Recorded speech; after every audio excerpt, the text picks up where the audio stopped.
Hey guys, Card Hour and Troy back finally with another podcast here. It is good to be back. I apologize. I've been traveling, self-indulgent 30 seconds. I just got drafted. So big life event for me. I've been a little busy. You can even see the balloons there in the background. We even got little hat. So cool stuff going on in my life. I'm sure if you have any interest in that, you can check out my my main Instagram and stuff on there. But more importantly, sports cards and soccer cards. Cool stuff happening there as well.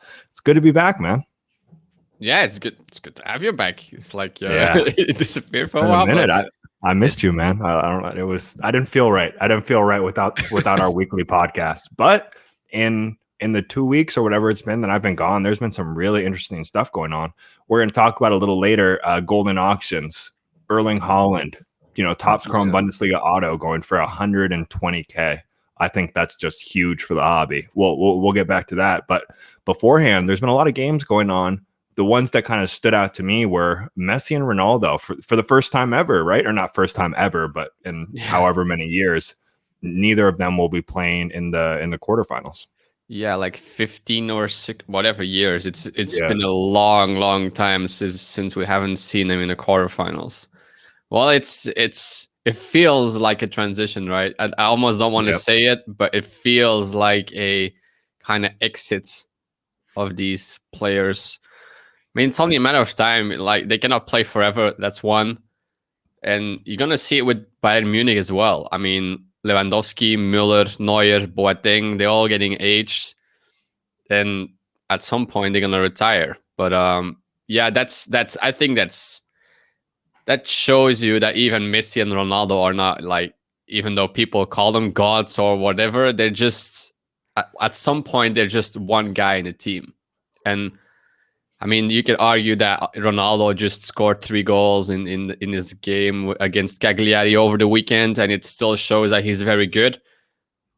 And maybe it's his team. I almost don't want to say it, but it's the same with Messi. I mean, you can only carry a team so much in an 11 squad. Like in basketball, it's maybe 2 minutes. Oh, you brought it up this time. Wow. For the first time ever, you were the first one to bring up basketball on this podcast. So I like Jesus. it. But go on. In a 5-man basketball team, it's maybe easier to carry if you have that type of talent. Like, look at LeBron or whoever you wanna involve. Yeah. But in an 11 squad team, it's harder, and I think now it shows that it doesn't go on forever. Yeah, and I think you kind of mentioned, like, kind of hinted at the passing of the torch, so to speak. And Mbappe and Holland moving on and playing really, really well. So this is an interesting moment. My other kind of takeaway was more so what's next, because I do think this actually may change things. Like, I don't think anyone was under the impression that Barcelona or Juventus was going to win the Champions League, but with them performing like this, and like you said, it's not getting any easier for Messi or Ronaldo to carry the team. It's only going to get harder. And something I didn't really even think about, like, Messi probably gone, but Ronaldo has to be gone now, right? That's kind of how I feel. I still think Messi is gonna stay. I think they're gonna get some players over. I even saw Aguero is a free agent. So there've been talks about him going to Barcelona, which would make sense to me. I think he fits that team. They need some kind of player like him. He's Argentinian as well, so he would link up with Messi pretty easily. And maybe Ronaldo. I also think he's gonna stay. It's not as easy to move players like that, even at this stage. It's like, that's why I kept telling people, like, it's not only Messi that's leaving. Like, think about the merchandise sales, the ticket, like, not right now, but the ticket sales. Yeah. Like, moving a player like that is not easy, because you're gonna miss out on a lot. Like, who would watch a Barcelona game if Messi left? Like, it's a completely different vibe. It's the same with Juventus right now. You don't wake up and think, wow, today Rabiot plays. Like, that's not how it works. It's like, oh, Ronaldo plays. So it's about more than that. But at this point, I feel like he should leave Juventus. Because I mean, Juventus is just Juventus. It's not the Serie A anymore from 10 years ago, where you had all these juggernauts and all these top tier players. It's like, I mean, I don't want to downgrade the Serie A, but it's different. Yeah, actually, I watched a video last night about Messi's economic impact on Barcelona, and they were talking about how like even their deals with like Rakuten and Beko, like their shirt sponsors, they're like, we're not talking until you let us know what's going on with Messi. They're like, we're literally like our offer is going to be cut in half if he's gone. And also talking about like people might say, oh, it's still Barcelona, like there's still going to be fans, all this sort of stuff. There will still be fans, but they also illustrated in that video, visitors generate so much more income than people who are like season ticket holders. You know what I mean? Like I'm sure there'll still be people who are fans of Barcelona, but wow, this is like a broad generalization here. So this is cancel time. But like an Asian tourist, you know what I mean? Like someone who's spending a lot of money, they're showing up because Messi's there. Not really because, I mean, maybe because it's Barcelona, but like those guys are coming because they want to see Messi. And that's dollar signs. So it'll be interesting to see. It's going to have a big impact on those clubs. But I think more importantly, kind of for us, I'm curious what you think will happen for their legacy. And as a result of that, their card prices if they do leave. I think at this point it's already done. They can retire today and that's it. I mean, I don't think it might bring new people in the hobby if they leave, because I mean, imagine that Ronaldo goes back to Man U. That maybe brings some people from Europe and the UK into it, but at this, I don't. I mean, what more do they have to do? Like, they're not going to win a Euro. Maybe Ronaldo wins a Euro this upcoming Euros, but they're not going to win they're not going to win a World Cup anymore. So I don't think there's much more they can do. Like, what more do what? I don't know what people want them to do in order for them to become more famous. Maybe move to MLS or something. I don't know. Yeah, well, actually, I was going to say, I think in terms of international tournaments, I mean, you'll see just a general boom because, you know, like there'll be more eyes on them, but not in terms of their performance. Like I said, I don't think either of them are really going to win anything. But I do think if they move to a club, because I think everyone knows, like Juventus was never going to win. Barcelona was never going to win. But I think if they go to stronger sides and like, imagine if, just for the sake of it, Messi won a Champions League with Manchester City, you can't tell me that wouldn't be like a lot of excitement. I mean, it's still Messi, like you said. I'm sure what the actual impact is going to be, but I think that actually that would be good for their card prices. I mean, it's super conjecture, all this stuff. You know what I mean? Because people even say like, oh, it's not going to be. And I always say, I'm going to keep saying it, like, the soccer card market has not even existed for like it's existed for a couple months. So who's to say what's going to happen, what's not going to happen? But I do think, and that's also way down the road, but that MLS thing, I do think would be big for them. And I guess the only thing that could happen shortly is, people have mentioned it, that Messi, Manchester City, and then NYCFC move. That would be, I mean, that's just money to me. I mean, I'm not going to say I would love to see that happen because I want him to stay at Barcelona, and I think there's a good chance he will. But I think so. You said what's going to make him more famous. I think that actually would. It's hard for me to believe that if you just go to a random guy in the States and ask him who is Messi, he wouldn't know. He really wouldn't. I'm telling you, you'd be surprised. I think I made this example last time. It's the girl. If you're in the States and you ask your buddy's girlfriend who's Messi, they wouldn't know. Sure, but Ronaldo. So maybe Ronaldo, they might. Obviously, they know like LeBron, but they don't know Messi. So I think there's a chance there. It's something to consider. I think, and that's something someone else told me, and I think it makes sense when I heard it. Is everyone is always talking about wait until the States joins the market in the soccer card market and wait until the States is really. I think it's more Europe and it's more the UK, because in the States soccer is growing, but it's still nowhere near where it is in the UK and in Europe. I think we should say wait until Europe gets involved, because everyone here loves soccer. Everyone, like, I mean, most people. Like, yeah, we all have that history of collecting stickers and stuff. So wait until they get into the card market. I think we put too much pressure on too much emphasis on that. Wait until the American market joins, but wait until the Europe joins. I actually agree with you, especially in terms of like number of people joining. I think when you're looking at like an amount of people joining the soccer card hobby is actually going to come from Europe. But the one thing I will say that's interesting that's been happening lately, two kind of like influencers in the soccer card world, I think like Sasha T and these guys, they've been getting people into soccer Yeah, because sure. these general keep talking about how much of an opportunity there is. So that's Yeah. actually I've already seen it having an impact, especially on the high end. I've seen so many people. Oh my god, I don't think there's a single person who hasn't bought a Messi rookie who's like a big fish. They've all been picking him up. And also, my prediction just came through. Speaking of more European focus, I know I don't. They're a little, but the Sidemen started opening up. I watched. They streamed on Twitch. They were opening up Topps Chrome Champions League, and I was like, man. And it was, I think it was like 200K viewers. I was like, listen, man, like that's real. That's legit. And I think it looked like they had a good time. I'm telling you, I think, and I get messages every single day, and I'm sure you do too. Little UK kids buying soccer cards. I think it's coming. Yeah. I think that's a big part of what's going to be booming this thing. Yeah, I mean, look at eBay, that release. Like Europe only increased by 100%, which is nothing. And look at what the prices did. Like you could argue it's because of the pandemic and Americans joining and stuff like that, but you cannot downplay that 100%. Like Australia went up at 200%. It's like that's still nothing. Like that's still nothing.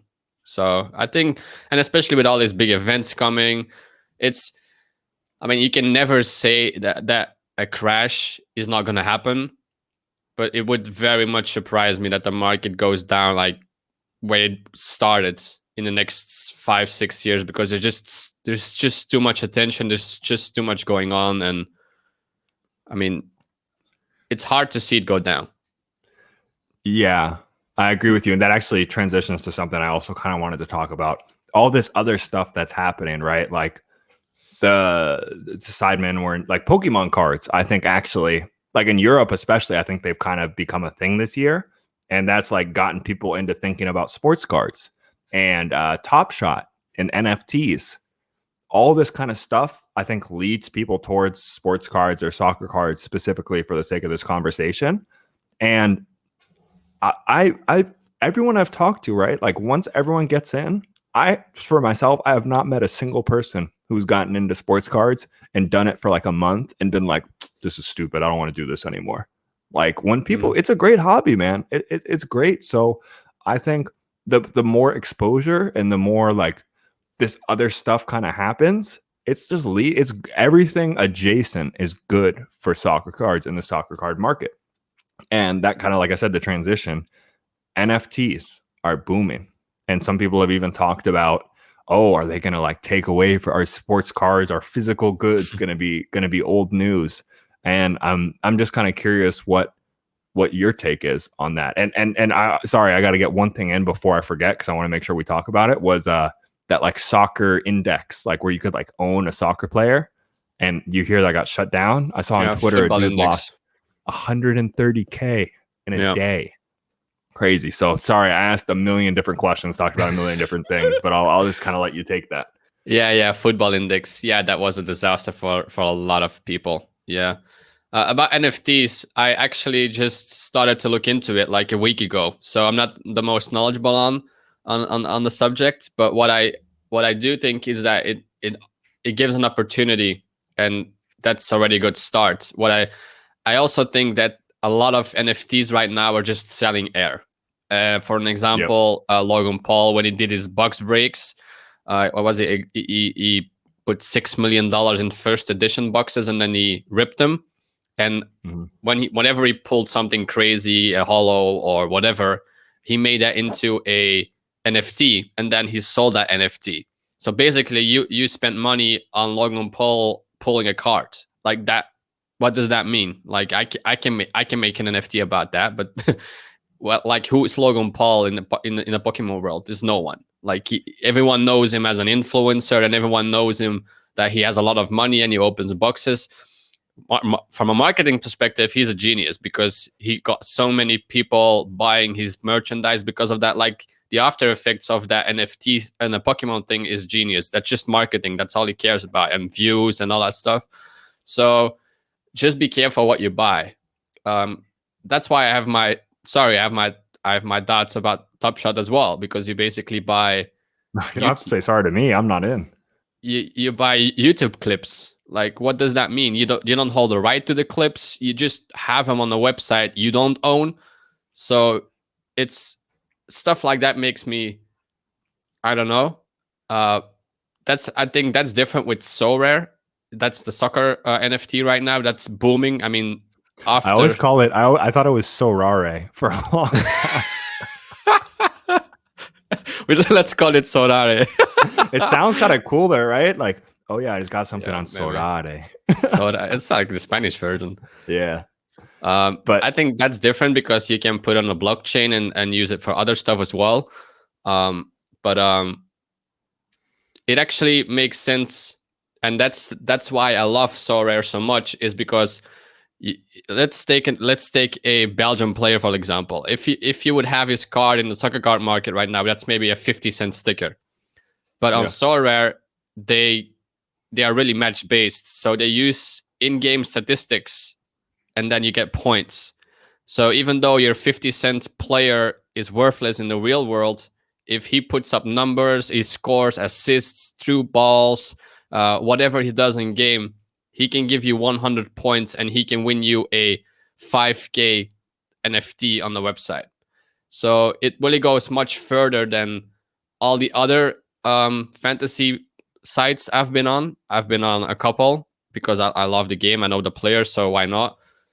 And as I said, you can buy a random guy, or you can buy a very good player from the Japanese league, and he can give you more points than Messi. So it's not only the name that gives you points; it's just the performance, and I really like that. But yeah, it feels like a boom. It feels like the prison boom. All of a sudden, everyone was jumping in, and it was the best thing ever. Like after Gary V joined, he bought a 25K Joao Felix.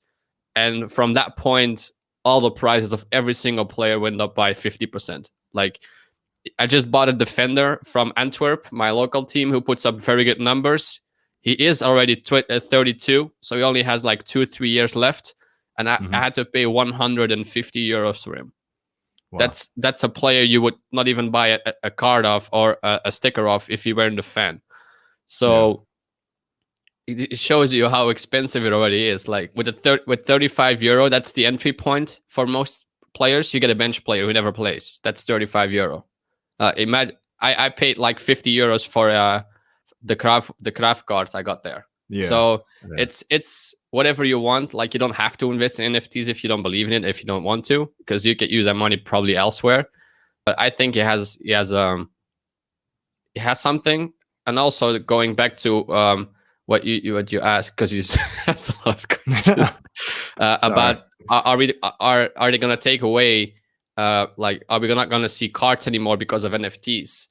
I think maybe in the long term the NFTs can take away a bit of modern cards, because it's a different thought, right? Like, even for us, like, we don't think the same as an 18-year-old or a 16-year-old. For 16 and 18-year-olds, NFTs make sense. Like, it's obviously, like, it's on your phone, it's digital, of course, because that's the only thing they know. Like, they don't understand money as well as we do, because the only thing they see is numbers change on the screen. Like, what does that mean? Like, have 5 euro. So I think it makes more sense for the younger crowd to get in. And it's cool, man. It's that laptop lifestyle again. Like, you don't have to do anything. You don't have to hold and ship. You don't have to do all of that. You just put money in an account and move and see numbers change on the screen. So I think maybe long term for modern cards, I don't really worry about vintage, because having the actual cards is still what makes it that more expensive, I think. And it's also that old. Like, look at wine. People spend like $1 million for a bottle of wine of 150 years old that they can never drink. So for all the vintage stuff, I think we shouldn't be worried. For modern, I can see NFTs take a bit of that market. Yeah, I have a lot of thoughts. I'll kind of try to keep them succinct, I think is the word here. First thought, NFTs are going to be a thing. We've already seen it. Stop trying to say it's stupid because you can watch it on YouTube. It's just because you don't understand it or don't like it doesn't mean it's not going to be a thing. NFTs are going to be a thing. I don't think I'll personally ever be too interested in collecting them or having it on a digital photo. What is it? Oh my God, photo. What do photos go in? Frame. A frame and a digital. Jeez, man, a tough week. I don't think I'm gonna have a digital picture frame with NFTs in my house, but it's gonna be a thing. I think I seen that online. Someone put it in on a white tablet or something, and then just in a holder. I don't know. It was kind of cool. I was actually listening to my one of my just like a comedy podcast, and they were talking about it. They're like, yeah, Gary Vee's weird. Like he told me like, oh my God, you can put an NFT in a picture frame and put it in your house. And I was like, wow, that's really cool. Until I thought of the fact that those have been around for 15 years and you can literally put a YouTube clip in there and not be like, he's like, man, Gary Vee finds a way to make everything sound convincing and like blow your brain, even if it's not even that big of a thought. That was kind of my aside there. But yeah, no, I think NFTs are going to be a thing. They definitely are. But my second thing why I'm personally not going to invest in them for the most part, especially not big money, besides the fact that I'm not that big of a fan, a couple reasons. First one is the amount of people who genuinely enjoy NFTs just for the collecting sake, I think is like really, really small. And obviously there's a bunch of speculators on sports cards too, but they do have like that inherent value in a sense just because people like them and that'll always be there. But with NFTs, man, like on Top Shot, how many people are just like I'm sure people enjoy it, but how many people are there because they love collecting their Serge Ibaka moments? Like a handful. But the second reason, just besides that, is what I think I talked about at the beginning of the show. What can happen? The football index, was it? Got shut down. And like I said, that guy, 130K he had just gone in a night. And that kind of goes into my investing philosophy of it's always, could I sleep at night? If that happened to me, I could not sleep at night. I wouldn't say a likely scenario, but a possible scenario is, let's just call it an 100K Messi. It could go to 60K over a couple months, but I would sell out and I'd be able to sleep at night. I'd be like, you know what? I had a bunch of reasons to believe in soccer cards. It didn't work out, but I'll be able to sleep at night.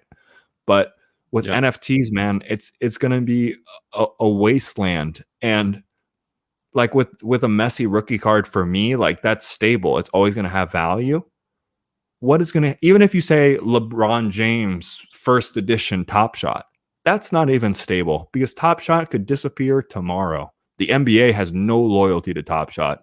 Collectors have no loyalty to Top Shot. You talked about Logan Paul. Logan Paul could be completely out of our minds a year from now. I mean, that's even a whole different level of risk in my mind. But I guess that's my issue with it is like, once again, you can make a lot of money. People have already had, but like, you have to be willing to stomach a 99, like 95, let's just call it 100%. You have to know that you could invest 100K and it could go to zero, literally. And for me, I couldn't do it. And I think people need to remember that when they see like, oh, I made a couple thousand in Top Shot.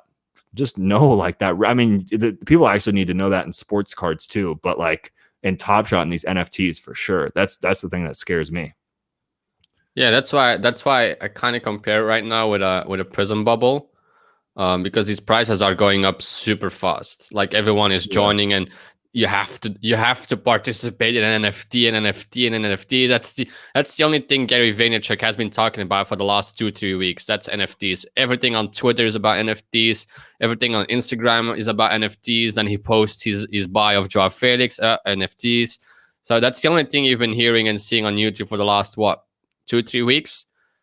But at some point, people are gonna shift, change their focus again, and what's gonna happen then? But as I said, I really enjoy the fantasy football aspect of Sorare. So I just spent €115 for a player. That might be a lot for people, but as you said, I'm comfortable sleeping at night if that goes to €50. You know. Yeah, because it's a small amount of money. It's like fun money for you. Sure. I've done my research on the player. I know who the player is. I know the risks. I know what he can bring to me when he does work out. So I'm completely fine with it. But don't, as keep saying, don't invest money. You cannot afford to lose. That's the main thing about everything. Even if it's sports cards, whatever. If you don't believe in it and you're not convinced that it works long term or whatever, then just don't do it. Yeah, I mean, I guess my last thing I'll say to people is like NFTs are great. It's like the wild wild west. It's like the gold rush. You could find gold, but there was people like left for dead, got their gold stolen from them and kicked in a ditch in California. Like it's like that stuff is gonna happen, and it literally already did just happen with the football index. So just know that. But yeah, I mean NFT. I'm sure people have heard too much about NFTs. I'm actually happy I haven't been on Clubhouse in the last 2 weeks because I can only imagine what people are talking about over there with NFTs. Got a bunch of geniuses talking about the blockchain over there. But we'll take it back to more physical sports cars. The last thing I want to talk about is the Erling Haaland Golden Auction. Huge sale. It was the Topps Chrome Bundesliga autograph. It was an orange. It wasn't like a gold or anything. I think it might have even been numbered out of 50, but I think it was 25, PSA 10. 100 and 125K, 120K, something like that. An insane sale. And I just think that's absolutely huge for the soccer market, particularly the modern soccer market. Yeah, it was 121,200 to be exact. Wow. Yes. Yeah, it's, I mean, you can only imagine that he and Mbappe is going to be the next thing for the next 10 years, right? I mean, I mean, at this point, who else can take that place? There is no one putting up these numbers. There's no one having this kind of clout. Maybe his cousin. Oh yeah, I saw that. Yeah, but I mean, I think it's gonna be Mbappe and Haaland for the next 10 years. I really like Mbappe. It's like he reminds me of, and people are gonna laugh at me, but just do your research. I don't say this just wildly. He reminds me of a young Lukaku. That speed, that explosiveness, that body, that scoring ability. When Lukaku was young, he was the exact same. So I think we're gonna talk about Mbappe and Haaland for the next 10 years as we're talking about Ronaldo and Messi. So it does scare me a bit that it's already this high of a price this early in his career. If it's 5 years down the line and he somehow won a Euro or something, I don't know, maybe, but the guy hasn't won anything. The only thing right now he's doing is scored goals. That's it. He has not won a single trophy, I think, with Dortmund or just in his career. I don't think so. Might be wrong. Don't quote me on it. Maybe one for Leipzig. I don't even know for Salzburg. I don't even know at this point. But I don't think I'm sure he has an Audi Cup under his belt, something like that. Yeah, something like that. He hasn't won anything. So to pay 121,000 for a guy who only has been scoring goals, I don't know. Yeah, but it's true what you say. It's insane for the modern market because now other cards seems undervalued and underpriced, and this pulls the market up. So yeah, I mean, I was going to say that because we actually have talked a lot about the Mbappe Haaland thing, and I think we agree at this point. So it's not really worth, but I think more so the impact on the other stuff. Like I said, I mean, I would take Haaland is as good of a bet as anyone, Mbappe as well. But it's like, okay, that Haaland went for that much. Should João Felix and Ansu Fati be literally 1% of the value of Erling Haaland? Probably not. I think they should be a little higher than that, if you ask me. So I think it's going to drag that stuff up. And then that stuff goes up. It's always like the dragging effect. We see it. We've seen it in basketball. We've seen it in baseball. We've seen it in football, American football, that is. And I think it's going to happen in soccer as well. So that's kind of, I don't know. I'm feeling a little bit vindicated because I just think that modern soccer stuff is really going to go soon. You know what I mean? Especially because like people are, I think EPL Prism, like people are finding it in Target and stuff. So people are starting to realize like, wait a minute, the pop counts on 2017 Topps Chrome is minuscule comparatively. And the GOATs, I've been following my Messi cards like pretty frequently. They've come down a little bit. So I think what's happening next, I think we see a chance that modern stuff goes. So for me, my takeaway was that from that particular Holland sale was just confirmation kind of what I've been thinking.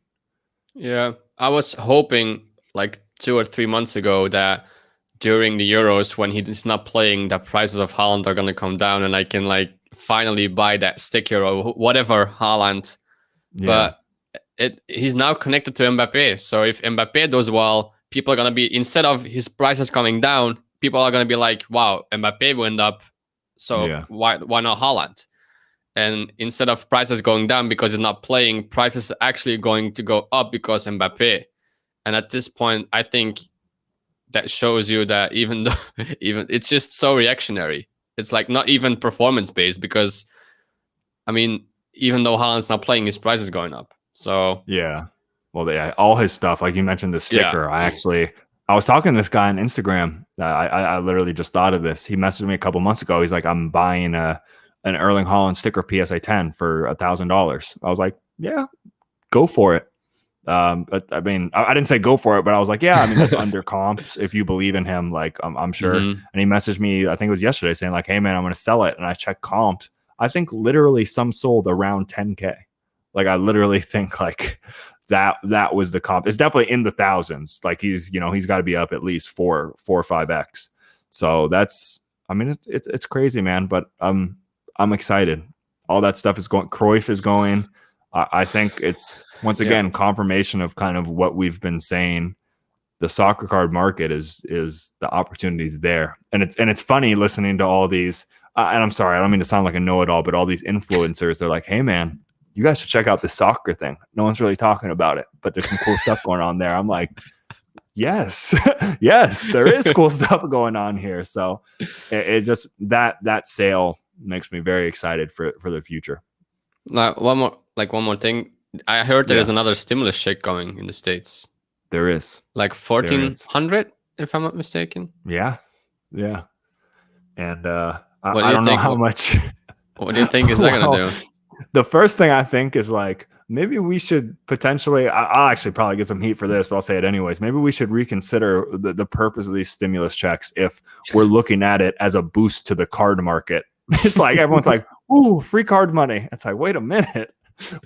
I'm not sure if people's tax dollars should be paying for our Holland rookie cards, but no, it's going to have an impact. I mean, it definitely did when it happened before, I think, but it's also at the same time like life is getting back to normal in the US a little bit. Like Disneyland is open and stuff like that. So I think that's another factor to consider as well. Like, I think it'll be relevant, but people are going to have less disposable income. Like people are going to bars again. People are going on vacation. So that's one thing I've definitely been thinking about. That it's so hard to like with the last boom, it was just everything at the same time. Like the perfect storm. Yeah, pandemic hit, everyone at home. It got a bit of cloud. Everyone was making content. Stimulus check coming. Soccer was the only sport on. Like, it's hard to put like a name on it. Like, what caused it? And that's the hard part, because some say it's the stimulus check, some say it's because of the pandemic. Everyone's sitting at home, and it's hard to like when now a new stimulus check hits, but bars are open again. It's like, are we going to see the same impact because of that stimulus check? So it's hard to really know what's going to happen because of that stimulus check. But I think you're totally right, man. I mean, people should maybe put it on the side instead of spending it on sports cards. Yeah, I'm not sure. We're actually going to stop this right here until it turns into a government like discussion, because that's what we not like. This has turned into a real clubhouse chat. We're talking about NFTs and government checks, but like, what happened? I think it might have been. It was actually. It was a combination of like my sister got a stimulus check, but also some of my friends, like they're like, yeah, man, I'm making so much money right now. I'm getting my unemployment check, and then like my like disability, and I'm getting a stimulus check, and I got two. Like people were literally getting rich off like like government stuff. So I also don't know enough to speak on it. I'm sure there's a ton of people who it's helped out, and I'm just gonna stop it there before I get myself into trouble. But it'll be interesting to see. There's some interesting stuff going on, but I think we're both in agreement that the arrow is still trending upwards, and I think that's the most important thing. But we'll keep this one short. We just kind of want to get back to it. We'll dive a little deeper next time maybe, but we appreciate you guys listening, and we'll talk again soon. Peace.